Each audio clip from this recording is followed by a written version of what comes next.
Assalamualaikum warahmatullahi wabarakatuh. Salam sejahtera, Om Swastiastu, Namo Buddhaya. Waalaikumsalam warahmatullahi wabarakatuh. Sebelum memulai rapat pembahasan mengenai Peraturan Menteri Pendidikan dan Kebudayaan Republik Indonesia Nomor 44 Tahun 2019 tentang penerimaan peserta didik pada jenjang taman kanak-kanak, sekolah dasar, sekolah menengah pertama, sekolah menengah atas, dan sekolah menengah kejuruan. Pada hari ini, perkenankan saya untuk memandu dan membuka rapat kerja ini dengan bacaan basmalah bersama. Bismillahirrahmanirrahim.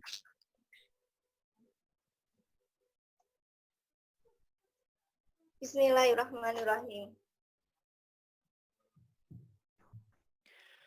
Pertama-tama, saya ucapkan banyak terima kasih kepada semua yang sudah bergabung mengikuti rapat kerja dalam rangka pembahasan Permendikbud tentang sistem zonasi PPDB. Untuk mengawali pembahasan, saya pada siang hari ini maka akan dibuka dengan pemaparan hasil evaluasi kerja Kementerian Pendidikan dan Kebudayaan selama 100 hari kerja. Hal ini akan disampaikan oleh Sekjen Kemendikbud. Dipersilahkan. Baik, terima kasih Pak. Assalamualaikum warahmatullahi wabarakatuh. Sekali lagi terima kasih kepada Pak Menteri atas waktu yang telah diberikan. Berikut akan saya sampaikan beberapa hal yang telah kita evaluasi selama 100 hari kerja. Yang pertama, evaluasi terhadap ujian sekolah berbasis nasional. Situasi saat ini ujian USBN membatasi penerapan dari semangat Undang-Undang Sisdiknas yang memberikan keleluasaan bagi sekolah untuk menentukan kelulusannya. Karena esensinya, kelulusan siswa pada akhir jenjang merupakan wewenang sekolah yang didasarkan pada penilaian oleh guru dan juga prinsip pendidikan bahwa yang paling memahami siswa adalah guru. Yang kedua, evaluasi terhadap ujian nasional. Melihat situasi saat ini, materi ujian nasional terlalu padat sehingga siswa dan guru cenderung menguji penguasaan konten, bukan kompetensi penalaran. Di samping itu, ujian nasional dianggap jadi beban siswa dan guru dan orang tuanya, karena ujian nasional menjadi indikator keberhasilan siswa sebagai individu padahal seharusnya tidak. Yang ketiga, evaluasi terhadap RPP. Selama ini rencana pelaksanaan pembelajaran bersifat kaku. Guru diarahkan mengikuti format RPP secara kaku dan terlalu administratif. Yang keempat, evaluasi terhadap pelaksanaan sistem zonasi. Sistem zonasi pada PPDB yang digunakan saat ini menuai banyak kritikan dari masyarakat, terutama para orang tua calon peserta didik. Banyak masalah yang terjadi pada pelaksanaannya dan membutuhkan solusi yang segera. Sekian beberapa hal yang perlu kita selesaikan dalam waktu dekat ini. Saya kembalikan kepada Pak Menteri.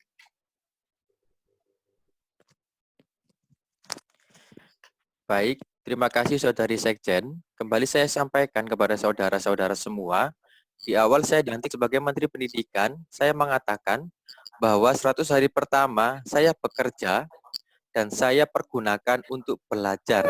Dan inilah hasil belajar saya dan tim Mendikbud. Begitu banyak PR kita saat ini dari masalah-masalah yang sudah disebutkan di atas. Fokus masalah kita pada hari ini yakni tentang pemberlakuan sistem zonasi pada PPDB yang banyak menuai pro dan kontra.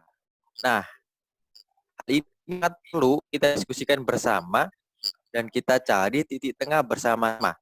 Dari masalah ini, adakah yang ingin mengungkapkan hasil temuan di lapangan supaya nanti kita dapat banyak pertimbangan dalam pengambilan keputusan?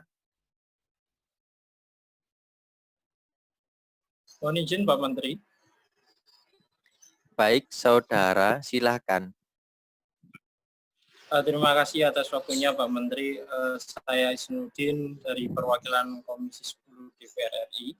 Seperti yang kita ketahui bersama bagaimana pelaksanaan PPDB tahun kemarin, yaitu dengan persentase 90% dari daya tampung sekolah itu digunakan untuk warga sekitar dan 10% untuk jalur siswa yang memiliki prestasi akademik maupun non-akademik.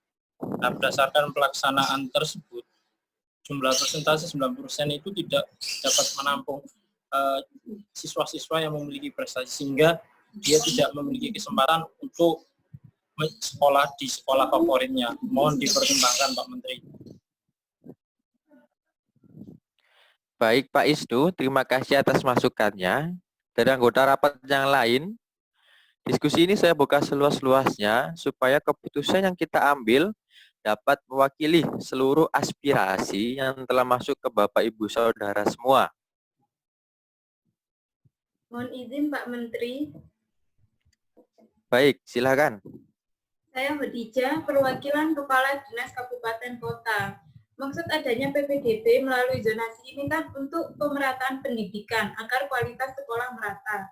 Tapi sayangnya zonasi yang berbasis pada wilayah ini kurang memperhatikan beberapa aspek, Pak.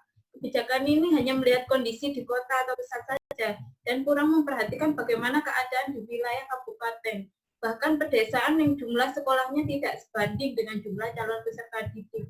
Karena basis saya berada di daerah kabupaten, saya melihat begitu banyak ketidaksesuaian jika kebijakan ini masih menggunakan ketentuan yang lama. Saya menyarankan agar kebijakan pemerintah pusat hanya mengatur terkait norma atau prinsip dasar PPDB saja. Untuk teknis pelaksanaannya dapat diserahkan ke pemerintahan daerah yang sifatnya fleksibel, menyesuaikan dengan keadaan di daerahnya masing-masing. Dengan begitu, kebijakan PPDB ini dirasakan lebih efisien, Pak. Terima kasih, sekian Pak Menteri. Mohon maaf apabila terdapat salah kata. Baik, Ibu Khadijah, terima kasih atas masukannya yang sangat berarti ini. Saudara sekalian, mungkin ada lagi yang ingin disampaikan kembali. Saya Pak Menteri.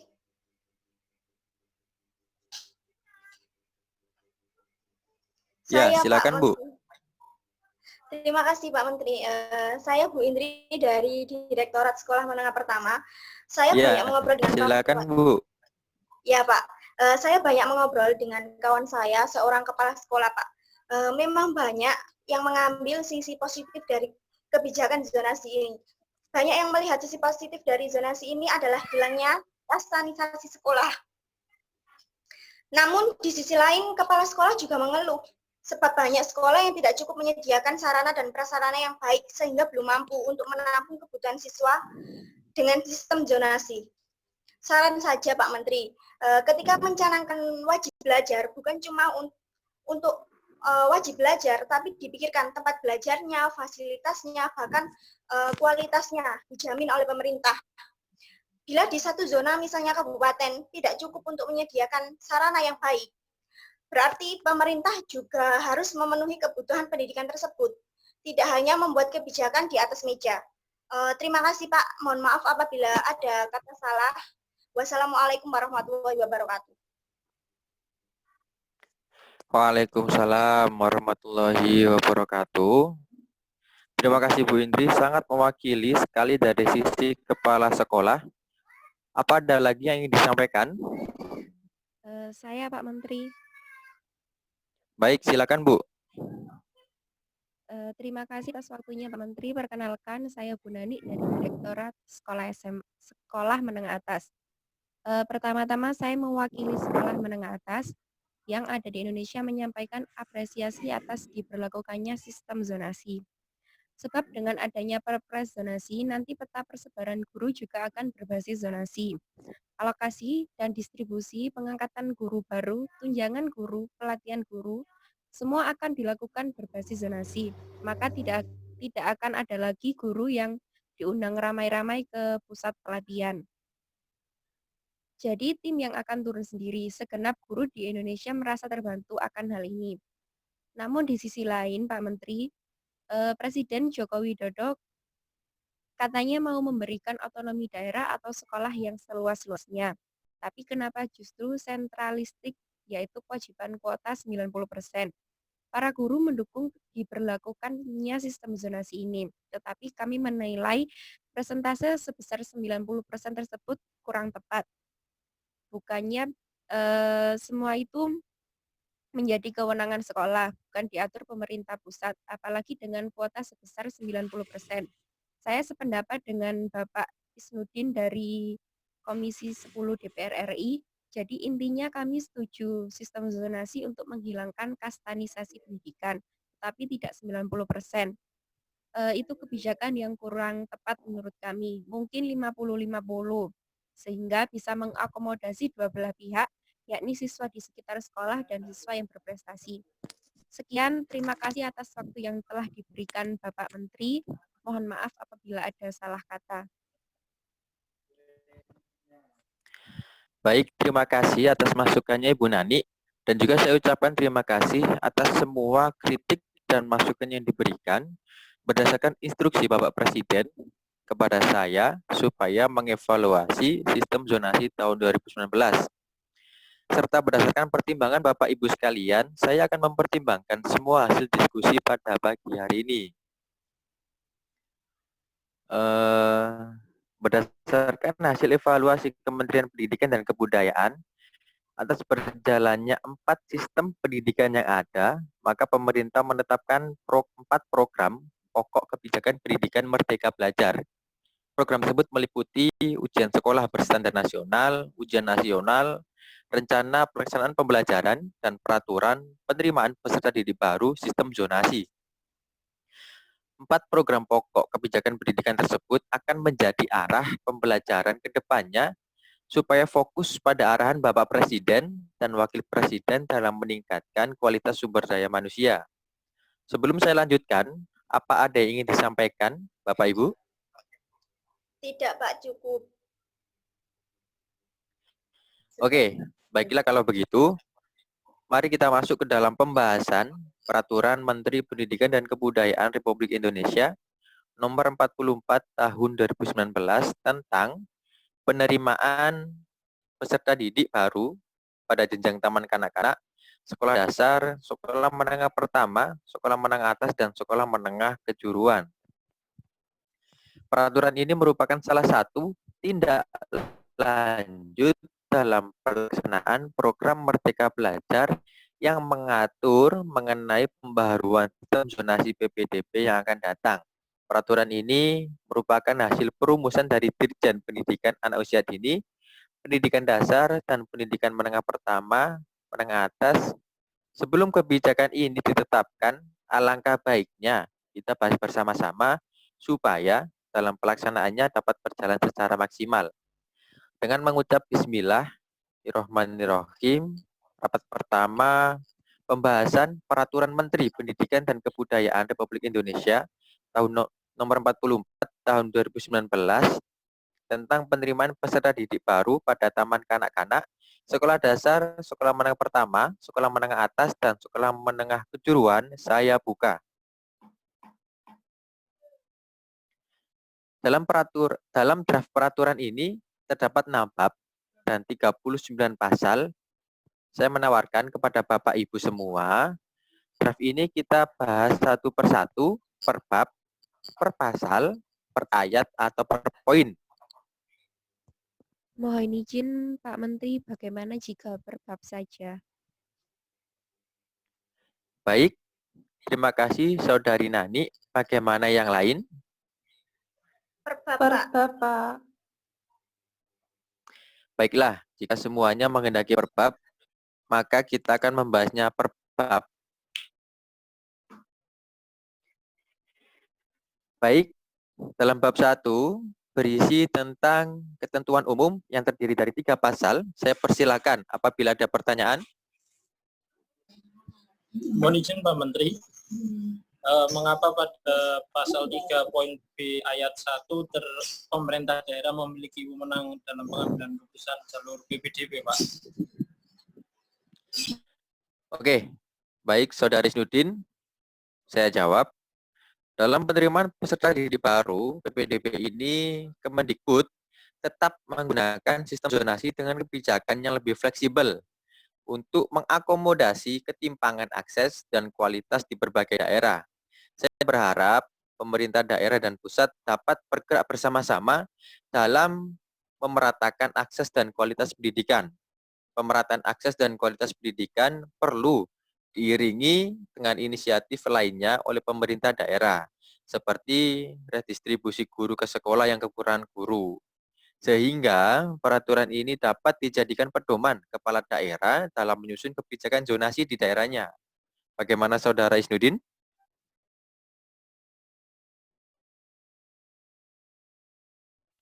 Isnudin, bagaimana? Ya, cukup, Pak. Oke, terima kasih. Bagaimana? Yang lain, apa ada yang ingin ditanyakan? Tidak, Pak, cukup. Oke, baiklah kalau begitu. Saya rasa pada bab 1 sudah jelas dan tidak ada lagi masalah. Baik, kita lanjutkan pembahasan di bab 2 mengenai tata cara PPDB. Apakah ada yang ingin disampaikan atau ditanyakan? Bapak Ibu?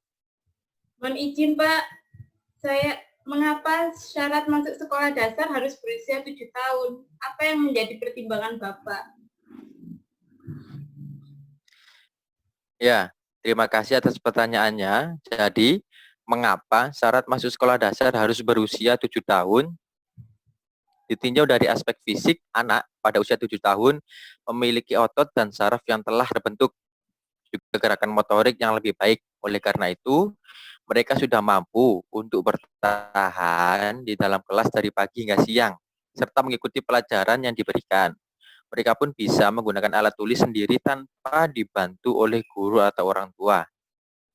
Secara psikologis, kemampuan konsentrasi anak pada usia 7 tahun sudah meningkat dengan rentang konsentrasi sekitar 30 sampai 45 menit. Jadi mereka mampu memilih dan membedakan hal-hal mana yang harus diperhatikan dan mana yang tidak. Secara kognitif, sewaktu masuk SD, kemampuan membaca, menulis, dan berhitung sederhana perlu dimiliki anak agar bisa mengikuti pelajaran di kelas. Tak hanya itu, mereka juga diharapkan mampu memahami dan mengikuti instruksi yang diberikan guru dalam mengerjakan tugas-tugas di sekolah. Pada usia 7 tahun, anak pada umumnya telah menguasai kemampuan-kemampuan tersebut sehingga lebih siap untuk belajar di sekolah. Secara aspek, pada usia 7 tahun, emosi anak sudah berada pada tahap yang lebih matang. Dengan begitu, mereka lebih bisa mandiri, membedakan waktu belajar dan bermain, serta mampu mengerjakan tugas yang diberikan. Bagaimana? Apa ada tanggapan? Lantas bagaimana Pak nasib anak yang berusia di bawah 7 tahun namun ia secara 4 aspek tadi sudah memenuhi persyaratan? Jadi seperti ini, pengecualian syarat usia paling rendah adalah 6 tahun, sebagaimana yang dimaksud yaitu paling rendah 5 tahun, 6 tahun, lebih 5 tahun 6 bulan pada tanggal 1 Juli, pada tanggal 1 Juli pada tanggal 1 Juli tersebut berjalan yang diperuntukkan bagi calon peserta didik yang memiliki potensi kecerdasan, bakat istimewa, dan kesiapan psikis yang dibuktikan dengan rekomendasi tertulis dari psikolog profesional. Bagaimana? Apa ada tanggapan lagi? Kalau tidak, saya lanjutkan kepada bab 3. Mohon izin Pak, perbedaan dengan sistem PPDB pada poin zonasi tahun lalu seperti apa? Oke, saya jawab ya. Komposisi PPDB jalur zonasi mahasiswa minimal 50%, jalur afirmasi minimal 15%, dan jalur perpindahan maksimal 5%. Sedangkan untuk jalur prestasi atau sisa 0-30% lainnya disesuaikan dengan kondisi daerah. Daerah berwenang menentukan proporsi final dan menetapkan wilayah zonasi. Halo, ada tanggapan?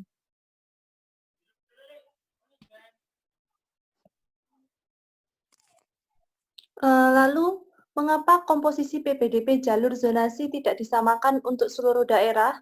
Mengapa daerah berwenang menentukan proporsi final dan menetapkan wilayah zonasi?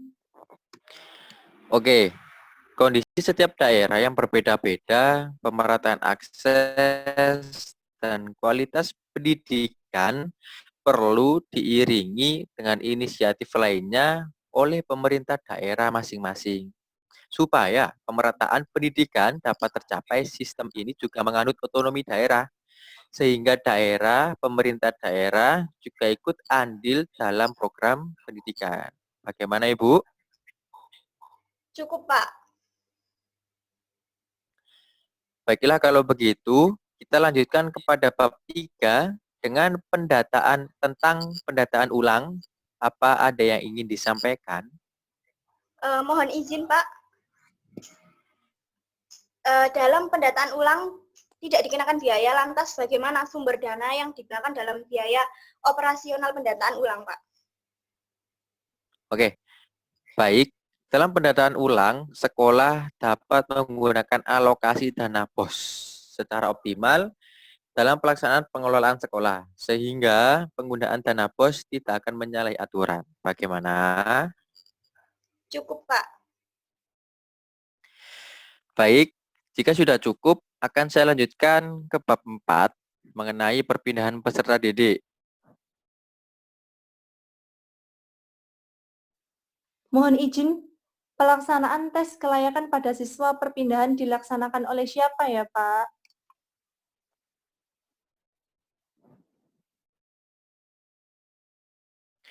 Pelaksanaan tes kelayakan pada siswa perpindahan dilaksanakan oleh sekolah yang bersangkutan. Semua teknis pelaksanaan dilimpahkan kepada sekolah, mengingat sekolah memiliki wewenang MBS, namun tetap harus dengan standar yang ada.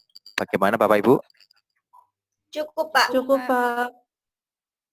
Oke, selanjutnya akan saya lanjutkan ke bab 5 tentang pelaporan dan pengawasan. Apa ada yang ingin ditanyakan atau disampaikan?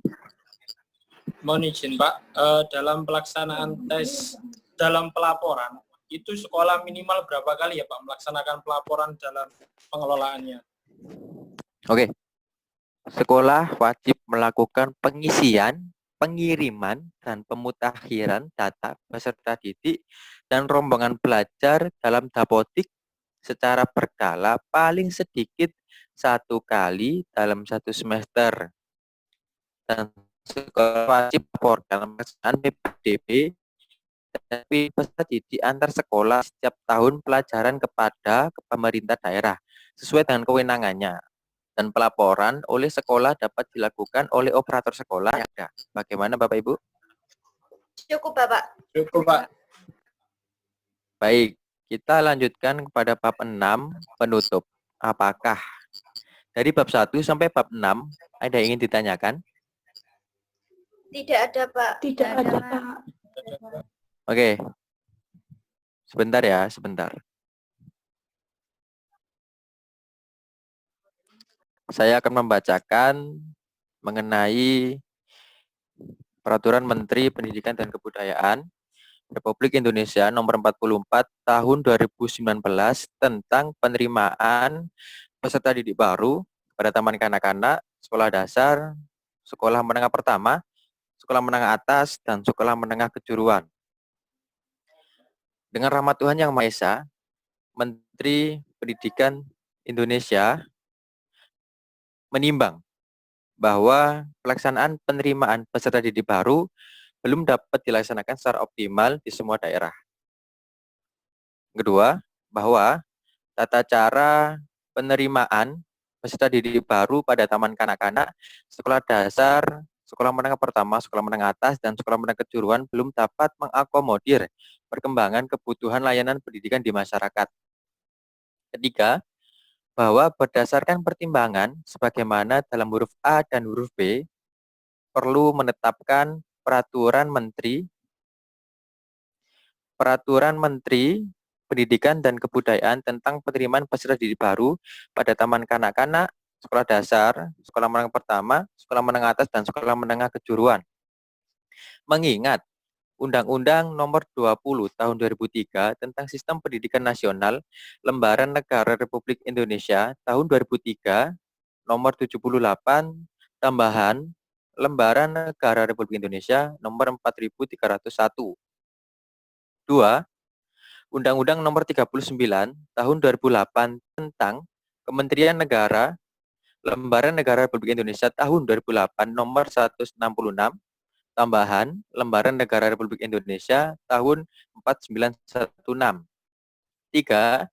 Undang-Undang Nomor 23 Tahun 2014 tentang Pemerintah Daerah Lembaran Negara Republik Indonesia Tahun 2014 Nomor 157 dan sebagainya.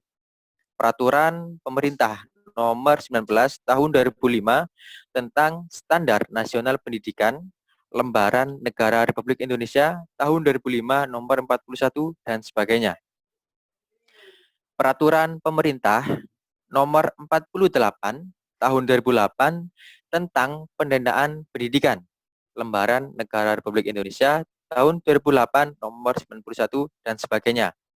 Peraturan Pemerintah Nomor 17 Tahun 2010 tentang Pengelolaan dan Penyelenggaraan Pendidikan Lembaran Negara Republik Indonesia Tahun 2010 Nomor 23 dan sebagainya.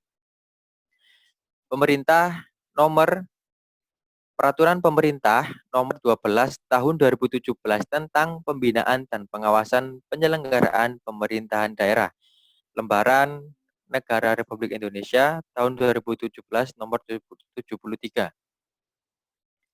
Peraturan Presiden Nomor 72 Tahun 2019 tentang Kementerian Pendidikan dan Kebudayaan. Peraturan Menteri Pendidikan dan Kebudayaan Nomor 11 Tahun 2018 tentang Organisasi dan Tata Kerja Kementerian Pendidikan dan Kebudayaan. Memutuskan menetapkan Peraturan Menteri Pendidikan dan Kebudayaan tentang penerimaan peserta didik baru pada taman kanak-kanak, sekolah dasar, sekolah menengah pertama, sekolah menengah atas, dan sekolah menengah kejuruan ditetapkan di Jakarta pada tanggal 6 Mei 2020, Menteri Pendidikan dan Kebudayaan Republik Indonesia Nadiem Anwar Makarim.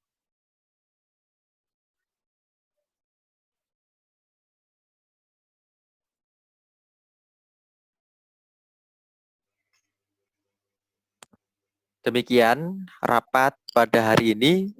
Saya tutup dan saya ucapkan terima kasih. Wassalamualaikum warahmatullahi wabarakatuh. Waalaikumsalam Waalaikumsalam warahmatullahi warahmatullahi wabarakatuh. wabarakatuh.